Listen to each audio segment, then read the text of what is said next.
ফুলকপিটাকে দেখো ছোট ছোট করে কেটে এখানে একটুখানি গরম জলে ভাপিয়ে নিয়েছি। তারপরে কড়াইতে তেল দিয়ে ফুলকপিটা দিয়ে নাড়াচাড়া করে একটু ভেজে নেব। আজকের এই রেসিপিটা কিন্তু তোমরা রুটি দিয়ে দারুণভাবে খেতে পারবে।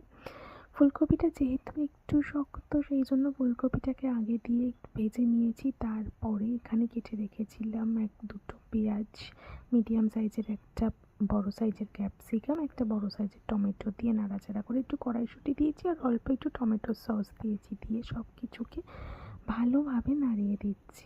সব কিছু ভালোভাবে মেশানো হয়ে গেলে আর এর মধ্যে পরিমাণ মতো নুন দিতে হবে। রান্না তো নুন ছাড়া চলেই না, তো সেটা বলার কিছু নেই। পরিমাণ মতো নুন দিয়ে দিলাম আর তারপরে দিয়েছিলাম 3টে মতো রসুন কুচি করে, রসুন ছাড়িয়ে নিয়ে কুচি করে এর মধ্যে দিয়ে দিয়েছিলাম। আর দিয়েছিলাম একটু পরিমাণ মতো হলুদ, অল্পই হলুদ দিয়েছিলাম, খুব বেশি নয়। সব কিছু ভালোভাবে মেশানো হয়ে গেলে জল দিয়ে, জলটা ভালো করে ফুটে গেলেই এখানে পনির আমি হাতের সাহায্যে গুঁড়ো করে নিয়েছিলাম ভালোভাবে, সেই পনিরটা এবার দিয়ে দেবো এই রান্নার মধ্যে। ভালোভাবে একটু গুঁড়ো গুঁড়ো করে নিয়ে জলটা ফুটে গেলে রান্নার মধ্যে পনিরটা দিয়ে দেবো। দিয়ে আরও বেশ কিছুক্ষণ এটাকে ফুটিয়ে নেব।